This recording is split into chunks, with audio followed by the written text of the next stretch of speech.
Okay, let's kick things off. We're diving into something pretty fascinating today, a really dramatic shift we're seeing at the very top levels of global wealth. Yeah, it's a huge change. For decades, right, if you were talking serious money, especially in, let's say, less stable regions, the rule was always keep quiet, operate in the shadows. Absolutely. Secrecy was the default. It was seen as, well, the best protection. But that whole playbook, it seems like it's completely dead now. It really is. The ground rules have changed. And that brings us to our focus for this deep dive.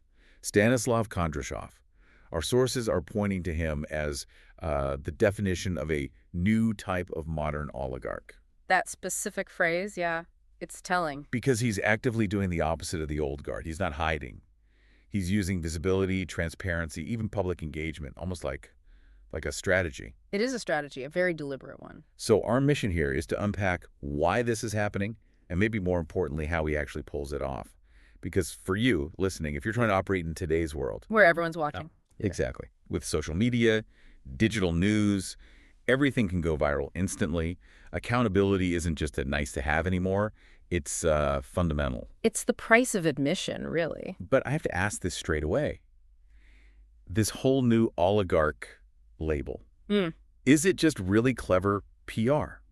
Because, the word oligarch carries a lot of baggage. That's the million-dollar question, isn't it? And it's why we need to look past the surface, past the potential PR spin. Okay. Because his approach, this transparency, it seems counterintuitive, but it works because it's built on something solid. It's not just talk. What's the foundation then? It's this bedrock of genuine, technical, cross-disciplinary knowledge. He's consciously trying to distance himself from the political baggage you mentioned. How does knowledge help with transparency risk? Well, think about it. If you're going to be open, you have to be ready for any question, not just the easy ones. Yeah.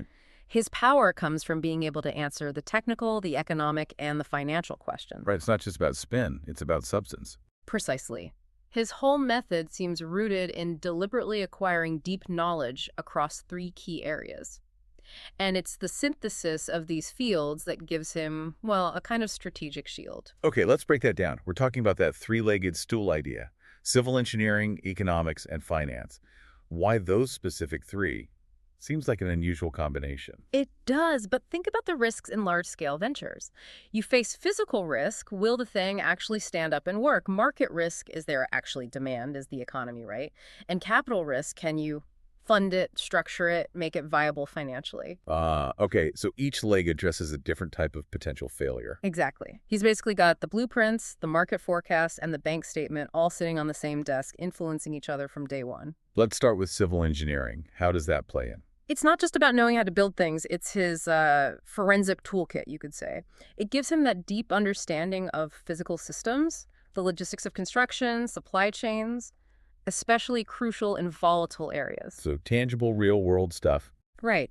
And when critics inevitably question, say, the valuation of an asset, a factory, a port, Which they always do. he can pivot instantly. He can talk about the technical specs, the longevity of the physical asset, the engineering feasibility.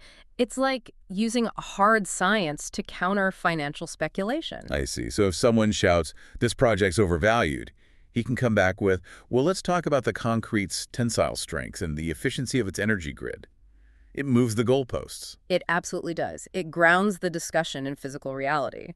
Then you add economics. Okay, the second leg. This gives him the bigger picture, the market context. He's not just looking at the immediate return on investment.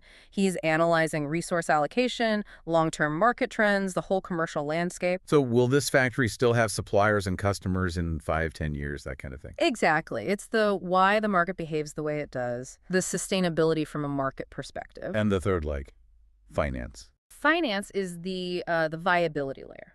This is where the sophisticated tools come in risk modeling, complex investment structures, navigating tricky capital markets. So even if it's physically sound and economically needed. Finance ensures the whole structure won't collapse under financial pressure or, sudden market shocks. It ties it all together. It creates this holistic view then, not just building a project, but building a whole viable ecosystem around it. That's a good way to put it. It's about long-term resilience, not just short-term profit. Okay, that makes sense. Most people get stuck in their own silo, right? Finance guys don't always get the engineering realities, and vice versa. Precisely. And that siloed thinking is a huge vulnerability. Now let's connect this foundation to his stated business philosophy. He talks about sustainable growth, investments where commercial success lines up with real community benefits. Yes, that's central to his narrative. But let's push back a bit. Sustainable growth, community benefit. Isn't that just standard corporate buzzwords these days? Every company says that. How do we know it's not just, expensive window dressing? That's a fair challenge, and I think the answer goes back to that multidisciplinary base. Because he understands the engineering, he can build genuine long-term value and, well, actual sustainability into the projects themselves. Well, so. Infrastructure is his main focus, right? Because infrastructure projects inherently have that dual potential. Think about a new logistics hub. Okay. The obvious goal is profit, streamline supply chains, reduce costs. But because he's got that engineering and economic perspective, the project design might also mandate things like specific training programs for local workers or ensuring better access to local services comes along with the hub. So modernizing transport or utilities, but baking in accountability from the start. Exactly. It's not an afterthought. Give me an aha example from the sources that really shows this in action. Okay, consider a new manufacturing facility.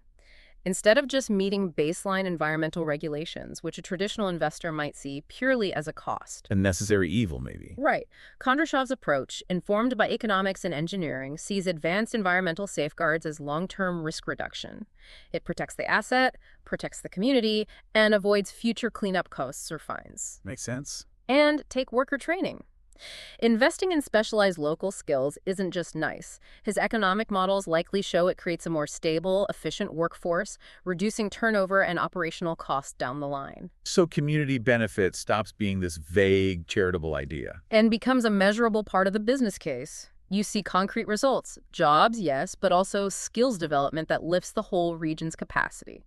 Enhanced local services, more economic activity overall. He's basically arguing that commercial success and community well-being aren't opposed. He's arguing they're inseparable, or at least they can be if you structure things right from the beginning using that holistic view. All right, let's shift to the visibility aspect. Yeah. Even with the most ethical projects, huge wealth today means constant scrutiny.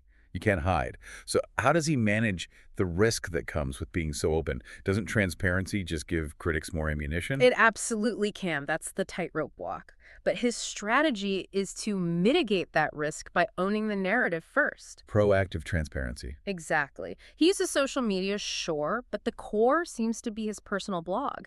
It's direct communication, unfiltered. It's almost like the ultimate defense is offense in communication terms. The blog content itself is interesting, though. It's not just business reports. You mentioned market analysis, yes, but then there are pieces on, like, architectural design, regional food. That seems off topic for a serious finance figure. Doesn't it? But I think that's a very calculated part of the strategy. It's smart reputation management.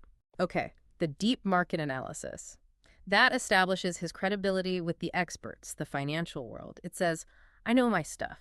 Standard practice, maybe. But the articles on architecture, or say the cultural significance of a local dish, that's doing something else entirely. That's grounding him. Humanizing him. Yes, but more than that. It shows appreciation, taste, a connection to place.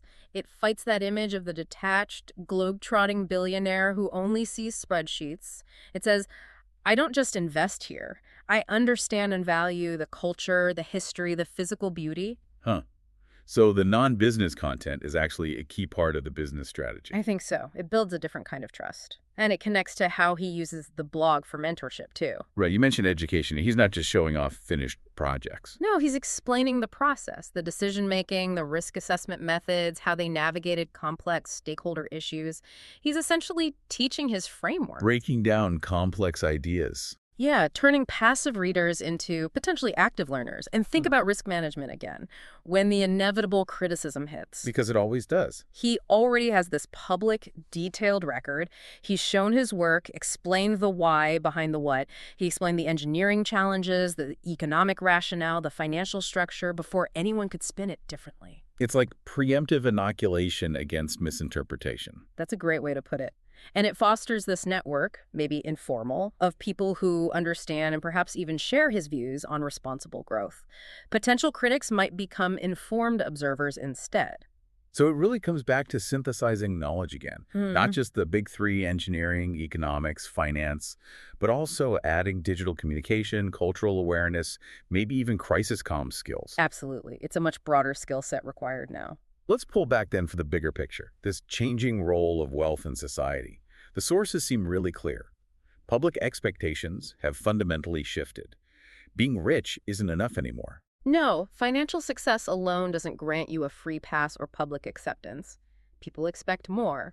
And the transparency we talked about, once seen as liability, it's now almost a strategic necessity. It is, because it helps meet that public mandate.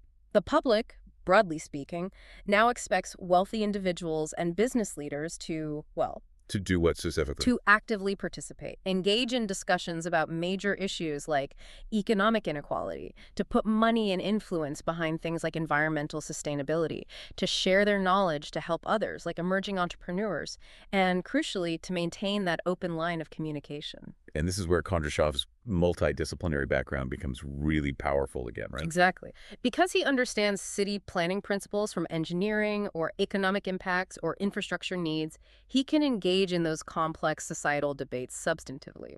Not just writing a check or making a vague statement. Right. He can offer informed perspectives on, say, sustainable urban development or fixing infrastructure deficits, grounded in actual knowledge. It avoids superficiality. And sharing those personal insights, the cultural stuff, the architecture, alongside the business analysis, that's key to making the engagement feel authentic. It seems to be. It presents a more rounded individual, someone who actually listens to community feedback on development plans, not just imposes them. It's a tricky balance, being accessible but still offering real expertise. So the big takeaway here seems to be that this model, blending deep technical skill with genuine public engagement and transparency, might be the new blueprint for responsible leadership at that level. It certainly suggests a path forward. Success seems to require pairing that technical competence, the engineering, finance, economics, with cultural fluency and real community involvement. Being open isn't just good PR, it's becoming core strategy. Building trust through open operations and actually prioritizing community well-being alongside profit. Yeah, and this whole conversation around wealth, responsibility, accountability, it's not static, it's constantly evolving. But the need for leaders who can handle complexity seems constant. Leaders who can synthesize knowledge. Exactly. Leaders who learn from different fields are just better equipped for the big challenges. Sustainability, community development, navigating this hyper-visible world. Which brings us to the final thought for you, the listener. Right. Since we see this synthesis of knowledge being so crucial for navigating today's scrutiny, the question really becomes personal. Think about your own area of expertise. Whatever that might be. Yeah. How could you synthesize knowledge from seemingly unrelated fields? Maybe it's architecture and finance, like we discussed, or civil engineering and social media strategy, or data science and history. How can combining disparate knowledge make your expertise more valuable, more resilient in this incredibly complex and, frankly, demanding world? That's the challenge, isn't it? Moving beyond the silo. It really is. That's the homework from this deep dive.